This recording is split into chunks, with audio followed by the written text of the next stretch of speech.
রাতে এই তরকারিটা রান্না করে ফেললাম। সারাদিন যেহেতু রান্না করিনি, একবারে সকালে রান্না করছিলাম। আসসালামু আলাইকুম, কেমন আছেন সবাই? এই যে সকালে আলু ভাজি করছিলাম, পোড়া পোড়া করতে চাইছিলাম লাকড়ির চুলার মতো, কিন্তু তেমনটা হয়নি। তারপরেও ভালো হয়েছে। আর এই তো চাল চালানি, জিরা দিয়ে তালানি দিচ্ছি, মানে আমাদের এলাকায় তালানি বলে। জিরা ফোড়ন দিয়ে চাল পোলাই, চাল দিয়ে পোলাইয়ের মতো করা। আর এই তো গরুর মাংস কিছু ছিল, এগুলো দিয়ে আমরা খেয়ে দিয়ে খাইছি। সকালবেলা নাস্তার ওরা চলে গেছে, সবাই স্কুলে গেছে। আমার ছোটোটা, দুজন ভার্সিটিতে গেছে, ওর আব্বাও চলে গেছে। আর এই তো থালা বসে নিয়ে এসে জমাইছি সব। আজকে রান্না বান্না কিচ্ছু করবো না, মেশিনে কাপড় দিব, মানে আজকে যা আছে তাই। মানুষ নাকি কেউ বাসায় কেউ না থাকলে ফোন টিপে, নাহলে টিভি দেখে, নাহলে ঘুমায়, নাহলে বাড়ায় ঘুরে। আর আমার কেউ বাসায় না থাকলে কাজের নেশা চলে আসে, মনে হয় যে মনের সুখে আজকে কাজ করব, মানে কেউ নাই, ফাঁকা করে দেবো পুরো বাসায়। জানালা খুলে দিলাম, কারণ রুমে কেউ থাকলে জানালাটাও খোলে না ওরা, কারণ পাশাপাশি বাসা আর জানালা একদম লাগোয়া, এই জন্য খোলা যায় না।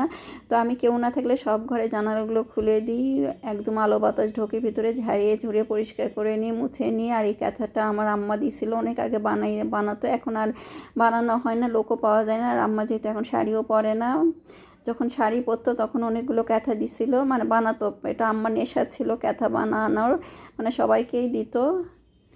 তো আমার ওই পর্যন্তই ক্যাথা পাওয়া গেছে, আর এখন আর তো ক্যাথা পাওয়া যাবে না, যেহেতু শাড়িও পরে না, এখন অনেক কষ্ট। আর যেগুলো ক্যাথা আছে সেগুলোই এখন গায়ে দেওয়া হচ্ছে। আর এই ক্যাথাগুলো এখন অনেক দাম নাই, ওই জন্য আর ক্যাথা সেলাইও করা হয় না, আর এইভাবে সেলাইও করে দেয় না, অনেক ফাঁকা ফাঁকা করে এখন সেলাই করে দেয়। এই জন্য মায়ের হাতে দেওয়া জিনিস আসলেই অমূল্য সম্পদ, এখন তো আর আমরা এগুলো পাবো না। তো এখন যা করব, একদম ওই পাতলা কম্বলগুলো কিনে নেওয়াই ভালো। আর এগুলো করতে গেলে এখন অনেক দাম নাই, আর খরচও বেশি, আর এখন শাড়ি কিনে কিনে করাটাও মুশকিল হয়ে যায়। এই তো প্রত্যেক দিন সকালের এই কাজ, বিছানা গোছানো, তারপর আস্তে আস্তে সব মুছে টুছে রেডি করে রাখবো। খালা এসে খালার কাজগুলো করবে, মানে বাড়তি কাজ কিছু করে নেব দেখে আমি আরও বেশি কাজ করে রাখছি, কারণ এটা ওটা করে নিলে খালার সুবিধা হয় আর কাজগুলো পরিষ্কার হয়। আর যেহেতু বাসায় কেউ নাই, আজকে আমি আর খালা অনেক কাজ করে ফেলবো। কিছুদিন ধরেই বাসায় মানে মানুষ থাকলে আর ওভাবে কাজও করা হয় না, ওরা দেরি করে ঘুম থেকে উঠে, মাঝে মধ্যে আমার নাস্তা খায় অসময়, মানে এরকম সমস্যা হয়ে যায়। এই জন্য আমি আর খালার সাথে রাখতেও পারি না, খালা ইচ্ছা মতো কাজ করে চলে যায়।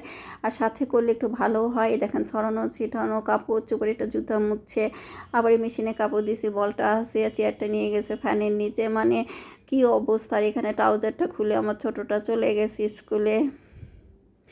আর এই তো এই ঘরটাও গুছিয়ে নিব, মানে এ মাথা থেকে ও মাথা ঘর বাড়ি গোছাতে হয়, এটা অবশ্য ব্যায়ামও হয়ে যায় আমার সকালে।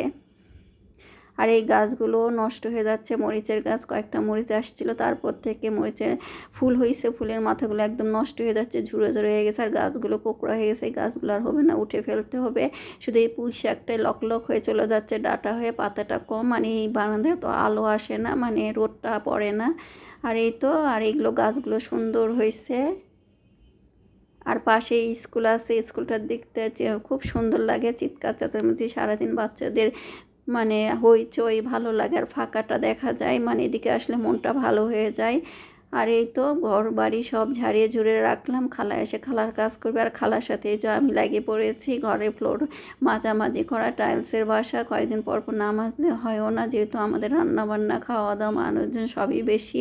আর এইদিকে কাপড়ও কাঁচা হয়ে গেছে, কাপড়গুলো বারান্দায় দিব। আর আমি ওই যে খালা যাওয়ার পর আমি খাওয়া শুরু করে দিছি দুপুরের, আমরা দুজন মিলে এগুলো খেয়ে নেব। তো এটাই আমাদের আজকে দুপুরে লাঞ্চ। আমি আর কিচ্ছু রান্না করব না, একবারে রাতে রান্না করবো, ওরা আসার পর, ওরা আস্তে আস্তে মানে রাত হয়ে যাবে, তখন একবারে রান্না করে ফেলবো। আর বড়টা তো, বড় ছেলেটা আসবে না, ওই তো মেসে উঠে যাবে, আর মেয়েটা আর ওর বাবা আসবে, আমরা চারজন ওই তো রান্না করে ফেলবো তরকারি, তখন খাওয়া যাবে। রাতের তরকারিটা উঠিয়ে দিলাম, কুমড় দিয়ে রান্না করব, কারণ সবজি ছাড়া মাছ ছাড়া এরা খায় না ভাত। আমার ওর আব্বা, মানে আপনার ভাইয়া মাছ ছাড়া ভাত খাবে না, ভর্তা ভাজি করা যাবে না, যে একটু ডিম ভাজি, আলু ভর্তা কিংবা ডাল ভর্তা করি তাহলে হবে না, তরকারি থাকতেই হবে আর মাছ থাকতেই হবে। এই জন্য মাছ দিয়েই তো সবজি দিয়ে রান্না উঠিয়ে দিলাম, তরকারিটা কষার মাছটা ভেজে নিলাম, নিয়ে চচ্চড়ি করব, মাখা মাখা তরকারি করব। আর এই তো একটু ধনেপাতা ছড়াই দিলাম, এই তরকারিটা কালকে আমি দিয়ে দিতে পারবো অফিসে যাওয়ার সময়, যেন বেশি করে রান্না করে ফেলছে। আর রাতে তরকারি রান্না করলে একটা সুবিধা হয়, পরের দিন অফিসে যেহেতু ভাত নিয়ে যায়, শুধু ভাতটা রান্না করলেই হয়ে যায়, তরকারিটা দিয়ে দেবো, কারণ সকালে অনেক প্যারা থাকে, নাস্তা পানি সব বানাতে হয়। তো ভালো থাকবেন, আমাদের জন্য দোয়া করবেন। আল্লাহ হাফেজ।